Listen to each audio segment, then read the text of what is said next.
She saw that the tree was beautiful and the fruit looked delicious, and she wanted the wisdom it would give her. She took some of the fruit and ate it. Then she gave some to her husband who was with her, and he ate it too. At that moment, their eyes were opened, and they suddenly felt shame at their nakedness. So they sewed fig leaves together to cover themselves. When the cool of the evening breeze was blowing, the man and his wife heard the Lord God walking about the garden. So they hid from the Lord God among the trees. Then the Lord God called to the man, "Where are you?" He replied, "I heard you walking in the garden, so I hid. I was afraid because I was naked." "Who told you that you were naked?" the Lord God asked. "Have you eaten from the tree fruit, whose fruit I commanded you not to eat?" I'm going to read that last verse. We don't might get in trouble.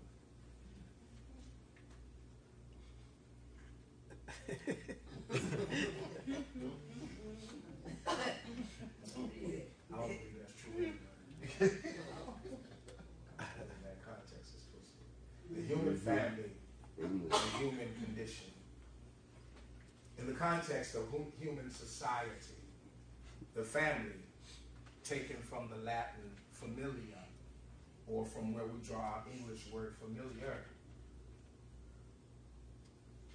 is a group of people that can be described or understood in three ways: consanguinity, affinity, and co-residence. Consanguinity, by birth or by blood. Affinity, relationships, traditionally through the means of marriage, but not resigned or reserved only for marriage, relationships in general. And then co-residence. It is the etymology of the English version of the word family. In most cultures and in most civilizations, the family is the central connection point for the cultivating and the contriving of what we call community. It is the system, I believe, that God established to set and to stabilize society. The human family is the most important and invaluable gift that God has given to all of humanity. It is the most valuable commodity that God has given us as humans. It is the imago Dei. It is the image of God. It is the visible representation of an invisible God. It is day 6, live and in living color. The human family is the first lesson learned in our relationship with others. It is where we learn to love, where we learn to care, where we learn to share and to serve, and even, Minister Maceo, where we learn to protect. The ideology of the human family, the ideology of family, is really foundational. It is the foundation, Sister Cynthia, for our morals, for our values, and for our principles. That's why, Sister Bernie, this idea of the imago Dei is so big. Because what happens, Brother Ashe, when you separate me from my imago Dei, you now look at me different. But not only do you look at me different, you begin to look at me deficiently. When you pull me away from my imago Dei, you begin to look at me as other. And you develop an otherness philosophy, an otherness ideology, an otherness theology. And when you develop an otherness mentality, you look at me less because you see me less. And because you see me less, you look at me less and you treat me less.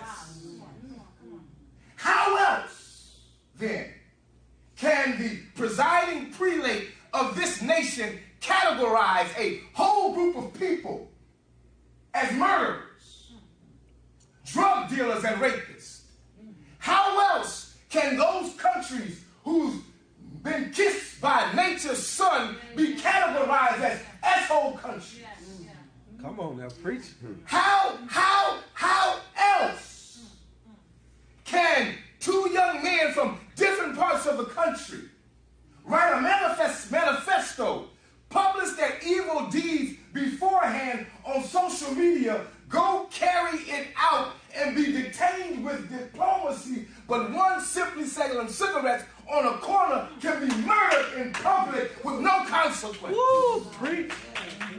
When you detach us from our imago Dei, it gives you a license to treat me however you see fit, because I am less than human. It is the thing. It is the thing that the enemy of human progress and potential uses to eviscerate us. Look at the text that we just read. It's in the text. The first thing that is done is the Adam and Eve's imago Dei is distorted and dismantled. The first thing he does is dismantle and distort their imago Dei. He separates them from the God that creates them. Wow.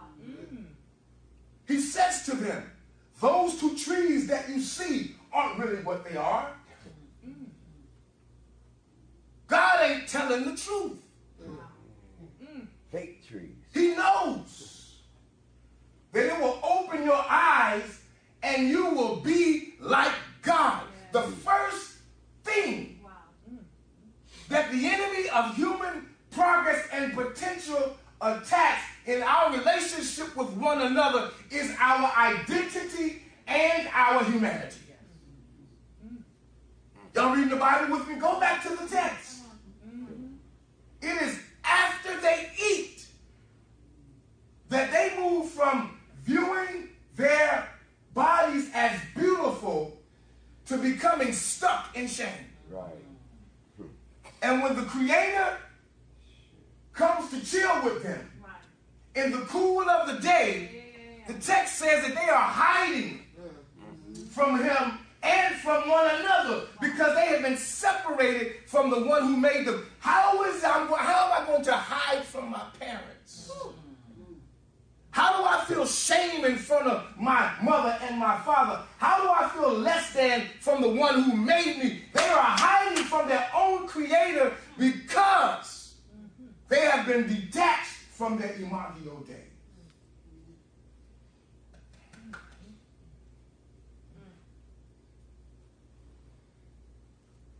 When spiritual warfare is on the rise, spiritual renewal is required. Because our spiritual stability has been shaken. How do I know it's been shaken? Because El Paso happened. How do I know it's been shaken? Because Dayton happened. How do I know it's been shaken? Because 600 men and women were detained and rounded up in Mississippi, and when their kids came home from summer school, there was no adults present. How do you separate children from their families unless you detach them from their imago Dei? See, when I remove you from your divinity, I can look at you any kind of way. And there's any justification because you're not who I am. How do we do that? How do we over-police communities that are black and brown? How do we detain young men and women for running stop signs or simply not putting on their blinker? And because they don't have the resources, they now have to spend 6 to 7 months in jail on your tax dollars. Municipalities are running rampant, and municipalities are funding their operation on petty misdemeanors of people of color. When you detach one from their imago Dei, it justifies any kind of treatment. And so the question really is for us this morning, and I don't know if I have the answer, but the question that must be raised is, how do we turn the spiritual energy of the universe back on its rightful axis? How do we revert this negative energy of evil and distraction from good back on its rightful axis? How do we garner and retain the energy that connects with the universe, that connects with the God that we serve? How do we do that? That becomes the question. How in the words of Dr. Ephraim Smith, a friend of mine, how do we give pushback to this bizarro world? You know Bizarro. Some of y'all old enough to know Bizarro. He is the counter to Superman. He is the ugly side of Superman. He is Superman turned upside down. And so the question becomes, how do we give pushback to this upside down world? How do we do battle with it? How do we retain our dignity? And how do we connect back to our imago Dei, our divinity? That namaste. Look at your neighbor and say namaste. Namaste. Look at the other person beside you and say namaste. Namaste. The divinity in me greets the divinity in you. How do we reconnect with that? I wish I had an answer. But I'll tell you this. In times of crisis, the human family cares for one another, stands up for one another, protects one another, serves one another, supports one another. And you know why we do that? Because we are all a part of God's family.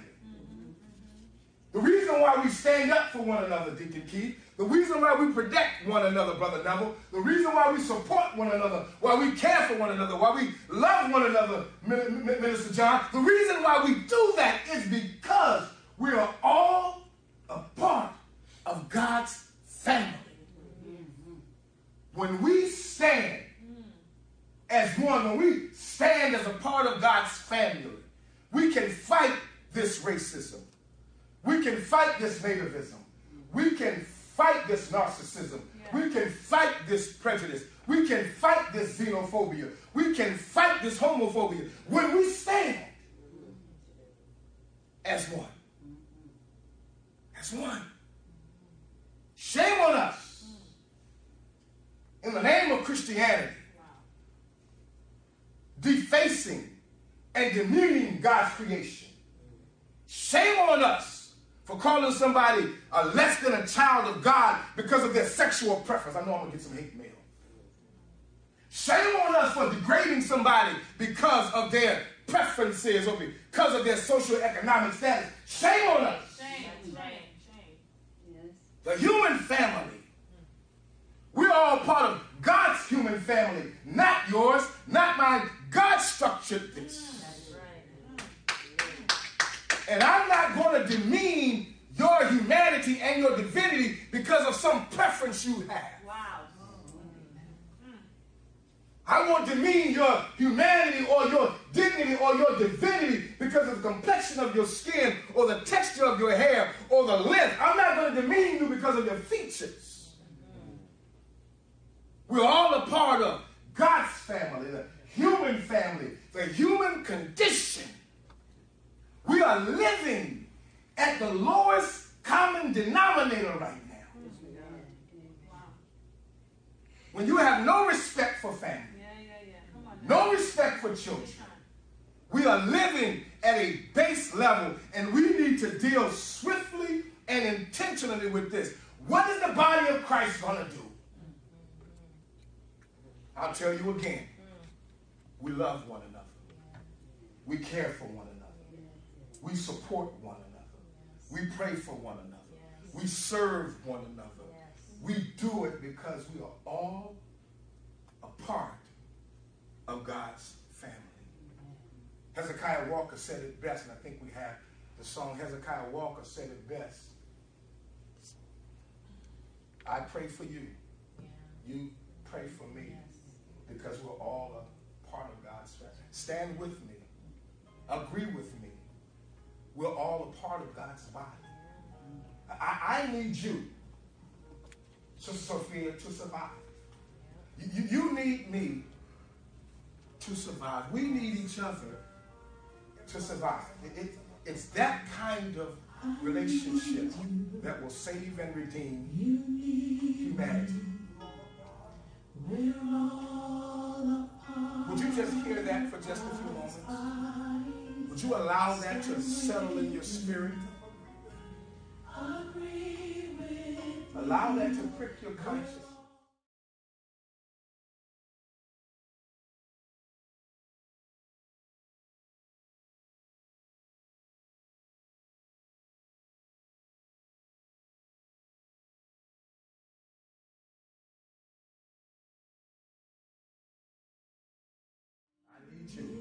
I need you to survive. Tell your neighbor. Look at your neighbor and tell him you are important to me.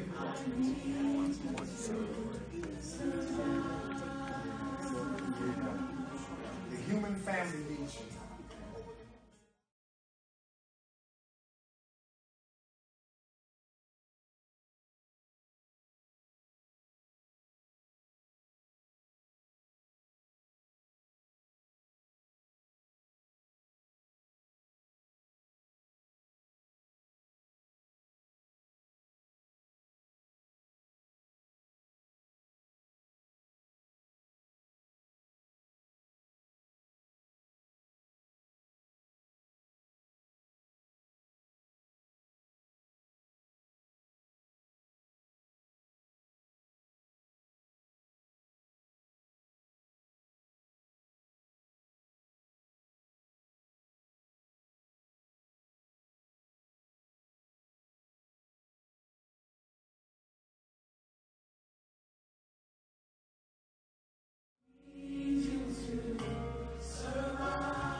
We're done now. We're going to have our benediction and our offering.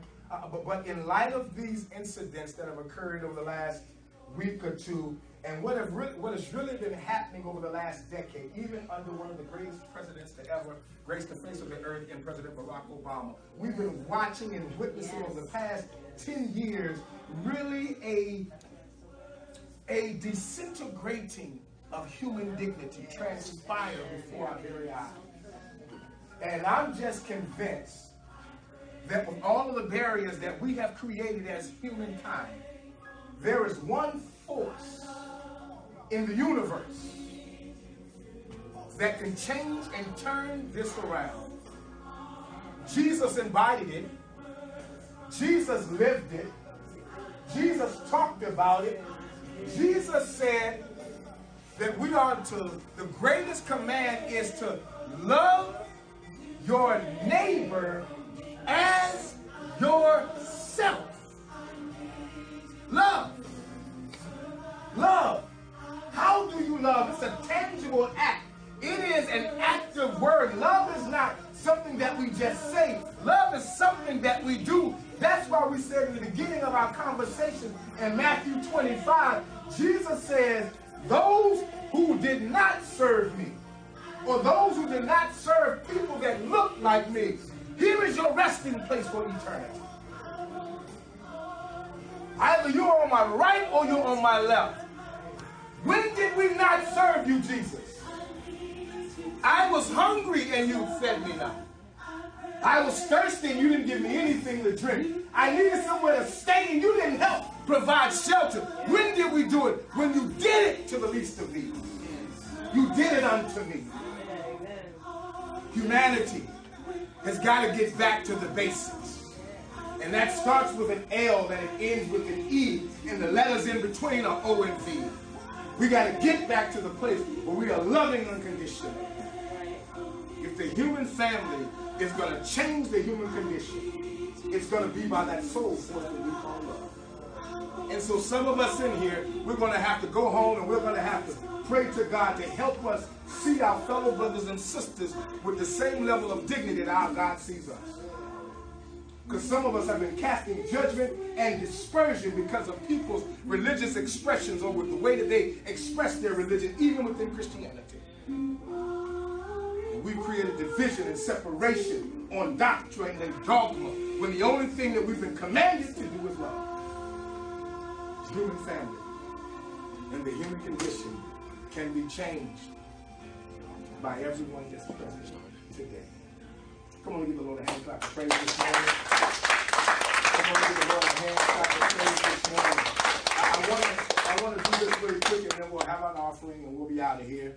Is there somebody this morning who has never said yes to the powerful and soulful force that we call Jesus Christ? If you have never made a cognizant and conscious decision to connect with him to live your life, can I invite you to do so this morning?